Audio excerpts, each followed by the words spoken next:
I play Samira, a woman who comes to New York City on a day trip when the invasion occurs. And everything about what she thought she would be doing changes.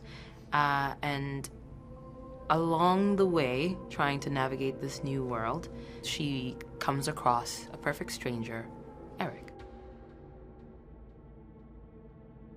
I play Eric. My name's Joe. And he is a mysterious man, far away from everything that he knows, far away from home, pursuing a better life in New York City until something goes terribly wrong.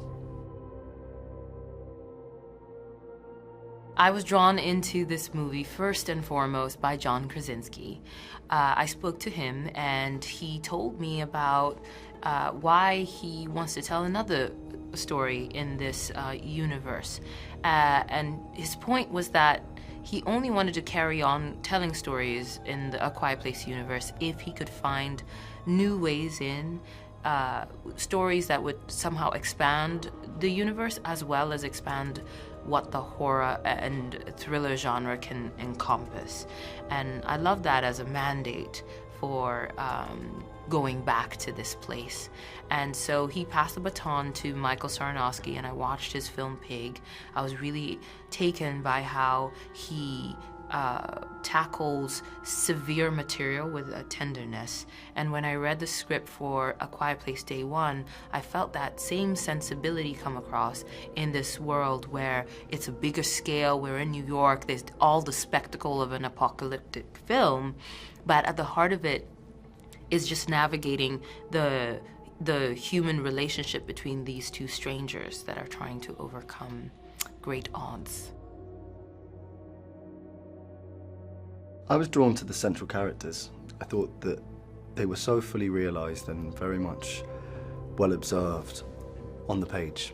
I think that something like this, with a large-scale spectacle film, apocalypse film, it could be quite easy to lose sight of the beating heart of any motion picture, which is the characters that occupy it. Mm-hmm. And I think that this film really preserves that. It preserves these two perfect strangers colliding, meeting each other and revealing certain things about themselves throughout the process of the film, as well as providing a lot of scares and entertainment and thrill. Mm-hmm. So I thought that that would be a really interesting exercise and an interesting kind of bank to try and rob, really. It was wonderful to work with and for Michael Sarnowski. He leads a joyful set. He's very calm. I'm fascinated by how calm he remains even when things are chaotic around him.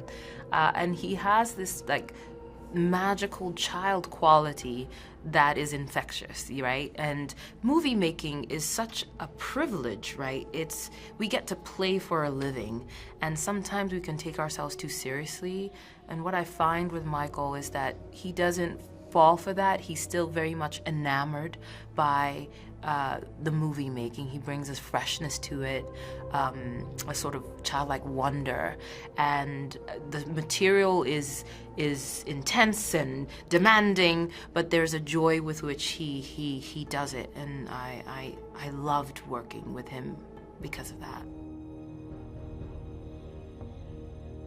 He's a wonderful man and a brilliant leader, and a sensitive one as well. Mm-hmm. The content of the script, the themes that are explored are like pretty large questions. It's about grief, it's about dependency, it's about family, it's about an unraveling of a society. What happens to human beings when all of the things that we're told are there to keep us safe disappear? These are kind of large themes and big questions. I think it was handled in a way that was very delicate and entertaining at the same time, and it takes a rare person to be able to steer that ship. Mm-hmm. So it was lovely working with him. We had some wonderful other cast members, Jamon Honsu, and Alex Wolff, to name but a few.